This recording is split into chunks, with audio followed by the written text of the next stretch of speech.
Hello, Deborah here, and today I have with me my daughter Margaret, who is 41 weeks pregnant. We're in her apartment in Fort Worth, Texas, where I have been now for over 2 weeks, waiting for this baby to be born, and so it's going to come eventually. But I got this idea that it would be really great to have a little conversation with her, because one of the common questions I get is about children leaving the homestead or children leaving the farm. And I know it's a problem not just for farmers, but for anybody who has a business. And that is that their children don't always want to be a part of that business when they get older, that they want to do their own thing. So, you know, just because you own a store doesn't mean your child is going to grow up and want to manage that store like you do. And one of the things I think that is really different about homesteading is that, like, we have a homestead. it is not a commercial farm. We're not making a bunch of money off of it. And, like, it didn't support us. You know, my husband teaches college. I also teach college online, plus I do writing and speaking. So the farm itself is not really a business for us. And I think this is something a lot of people overlook, and they're like, well, why don't your children stay? And it's because what we have is a lifestyle rather than a business. But that doesn't mean that it's not as good. You know, that's definitely not a quality type of thing. So anyway, we're here with Margaret today because people ask, like, why did your children leave? And so basically the reason is that she wanted to become an electrical engineer. So you went to University of Illinois and became an engineer. And at first we were really lucky because she was in Chicago, and so we got to see each other a lot because it was just an hour-and-a-half train ride to get down there. But then she got this amazing job offer in Fort Worth where it was like, you know, pay increase, and there's no state income tax down here. Yep. And what was the third one? Lower cost of living. Right. So that was just like another pay increase. So, you know, and it was a job with more responsibility. So it was like all of these wins. And so, you know, even we love her, and as her parents, we couldn't say, no, honey, don't go. Stay here in a job that pays you less, where you have less responsibility. So we want her to be happy. So that's what she's done. So anyway, but it definitely, I know it has impacted who you are as a person a lot, the fact that you grew up on a homestead.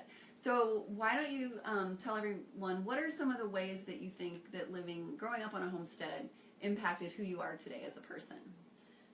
Well, I feel like there's a lot of ways that it's impacted me. I think one of the biggest is just how it affects me as a consumer. There's a lot of different things that I look at a lot differently. You know, there's a lot of little pieces of information, obviously, that I know that make life a little bit different, right? I know a little bit more about farm animals and how they're raised and everything than a lot of other people. And I'm just a lot more aware of what it actually means, like to say some meat is grass-fed, you know, or organic. And like, for example, I feel like I'm a lot more likely than other people to you know, if I'm looking at a dinner option, you know, it's 5 o'clock, I didn't have any plans for dinner. You know, I'm a lot more likely to just figure something out at home than I am to go out and grab something to eat, just because on the farm, since it was so far from everything, I mean, it never made sense to go out to eat because it would take you so long to drive somewhere and then order food and wait for it to come out. I mean, you could get something just as good, even if you had nothing planned, in less time. Right. And it would be healthier, and whatever I make at home, it's going to be healthier for me because it's going to be organic and or grass-fed if it's meat. Just because that's what I buy when I'm at the grocery store. And that actually brings up something. The fact that our farm is in the middle of nowhere actually brings up something that we didn't ever think about when we were finding a homestead, and that is that if your homestead is out in the middle of nowhere and it's far away, then your children are probably not going to get a job near you when they grow up. So, you know, there are no electrical engineering jobs anywhere close to our farm. We're an hour from the Chicago suburbs and an hour and 15 minutes from Peoria and an hour from Bloomington. And so you could probably find some electrical engineering jobs within an hour of us.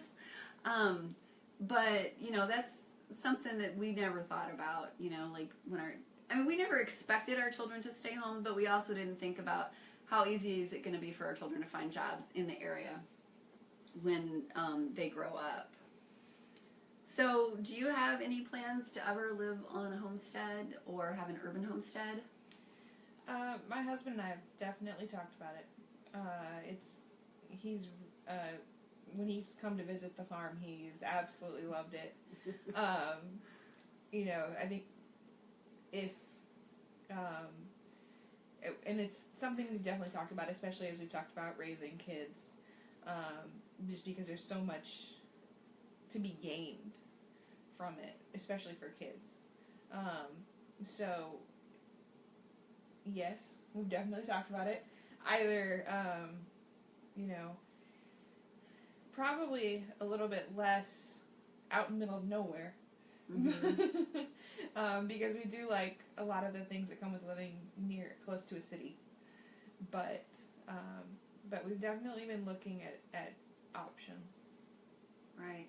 Yeah, and I know there's a lot of places near the Fort Worth area, you know, where you work now, that you could live out in the country somewhere and commute to work, and it wouldn't be anywhere close to as long a commute as what Dad has.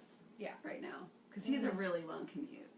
Yeah, and actually in the city of Fort Worth, I think you can have chickens, and I think there's a lot of other farm animals you can actually have also, because depending on how stuff is zoned, and how much land you have, I mean there are cows in the middle of Fort Worth, so it's definitely possible. Yeah. So that's something you can look at when you start, like if you decide to buy a house or something, you can see what kind of zoning you have and what would be possible for your backyard.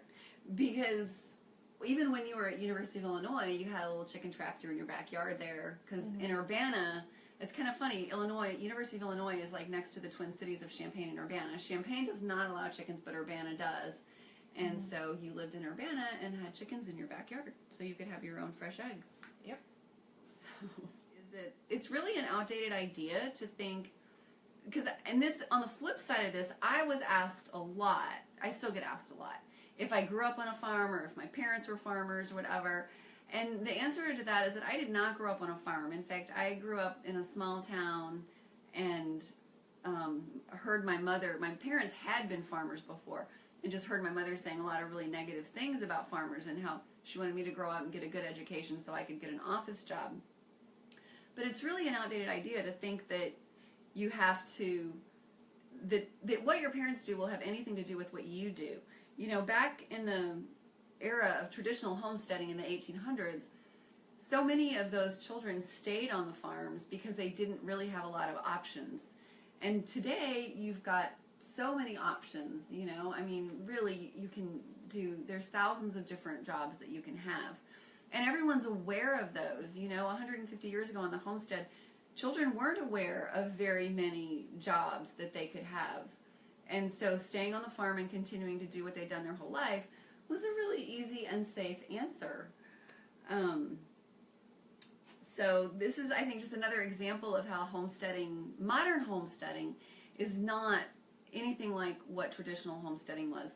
And traditional homesteading really was, at some point, it turned into a business for people, you know. That was how they made their money. And for most modern homesteaders, it's not how they make their money. Most of them do have a job off the farm, and they just want to grow their own food. You know, they want to have their own fresh eggs or their own meat, cheese, that kind of stuff, their own fresh vegetables. And they're not trying to make a living off of it. They've got something else that pays the bills. But homesteading just provides them with really fresh food that is better than anything they can buy in the grocery store. what have you guys decided to do with your farm, I guess? Because, I mean, I've moved away, Kat's moved away, John's moved away, or about to. Yeah. So, well, we never expected any of you to stay there because, you know, in addition to the fact that, like, it's not providing a big income for us, it was not going to be able to provide a big income for more people. The other thing is, like, our house isn't big enough for more people, you know? It was a great house for 2 parents and 3 children, but, you know, if one of you did decide to stay, we'd have to build another house. So, that's another thing. So definitely we didn't expect anybody to stay there. It's really going to be, you know, like, hopefully this doesn't happen for, like, another 40, 50 years, but whenever we do die, it's going to be very much like it was when Grandma and Grandpa died, you know. Several of their children really loved the house because they grew up in it. They had so many fond memories, and they didn't want to see it sold. But at the same time, nobody wanted to live there. And, I mean, it was heartbreaking, I think, for your father and all of his siblings to sell that house. But they knew it was the right thing to do because nobody had the money to buy it and, you know, from the other siblings. And definitely, you know, figuring out what to do with a farm as an estate is going to be a lot more complicated than just selling Grandma and Grandpa's stuff in their house. But, you know, unless one of you decides in the next 20 or 30 years that you do want to live there and create a business of some sort, then somebody's going to have a lot of work on their hands, unfortunately. One of the many reasons I don't want to die anytime soon, you know, because I mean, with all the animals we have right now and everything, it would be somebody's full-time job to figure out how to deal with all of that. Yeah. So, which that is, like, probably a topic for a whole hour-long lecture on estate planning for people who have homesteads. And, you know, a lot of farmers have that in place. Farmers have succession plans in place. Well, they don't all have it, because I've seen a lot of sessions at conferences where they talk about succession planning for farms. But that's when your farm is a business. But there are so many aspects to a homestead. I think a lot of people who have homesteads need to think about that too, that they need to plan ahead for how all of that's going to be handled when they do pass away. If anybody does have any questions, be sure to leave them in the comment section below, and Margaret or I will answer them.